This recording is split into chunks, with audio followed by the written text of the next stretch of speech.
PE4332 pulsed eddy current flaw detector detects metal corrosion under insulation with thickness up to 300 mm. The device does not need any surface preparation including insulation removal. The method of pulse eddy current testing enables assessment of metal volume ratio in a space underneath the sensor. This allows detecting the common area corrosion in pitting located both on the outer and inner metal surfaces. To validate the method, let's measure test steel discs with thicknesses of 10, 5, and 2 mm respectively. The measurements will be carried out through insulation pieces with thickness from 50 mm to 300 mm. We'll check whether the device can see the difference in steel thicknesses of these three discs. After test pieces, we'll proceed with real pipes where casings will be installed in addition to insulation. Before taking measurements, let's talk a little about the method itself. The measurements begin by applying a sufficiently long current pulse to the sensor coil. This current generates a magnetic field that completely magnetizes the test object.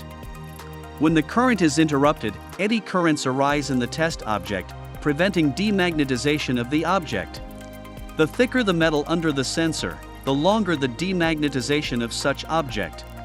Thus, the method is based on dependence of the test object demagnetization rate on the object thickness. The device displays a diagram of the test object demagnetization over time and the metal wall thickness calculated according to the demagnetization rate. The sensor has a working aperture comparable to the size of the sensor itself. About 90% of this area provides a response signal to the receiver of the device transducer. Due to this measurement method, we won't be able, on the one hand, to see small cracks and defects that are significantly smaller than the sensor surface. But on the other hand, the device perfectly measures large areas of corrosion through the insulation and casing. Let's skip directly to the measurements, starting with a small sensor and a small insulation thickness of 50 mm. Before taking the measurements, it is important to set the parameters of the test object and to carry out a quick calibration.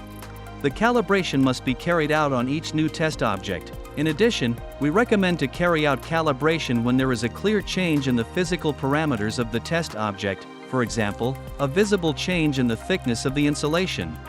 Let's carry out a calibration measurement where the metal thickness is known. When changing the sensor, we also recommend to carry out a one-time calibration away from the metal objects, for example, by raising the sensor by at least 50 centimeters above the pipe. The calibration is completed and we move on to measuring the thickness of the discs under the insulation models.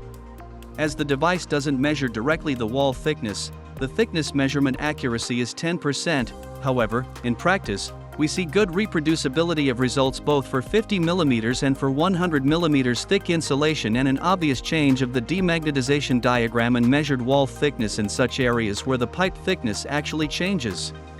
For insulation thicknesses up to 200 mm, use a middle-size sensor. Don't forget to calibrate. The demagnetization curve depends on the insulation thickness, so it is important to set the correct calibration parameters for correct calculation of the test object wall thickness.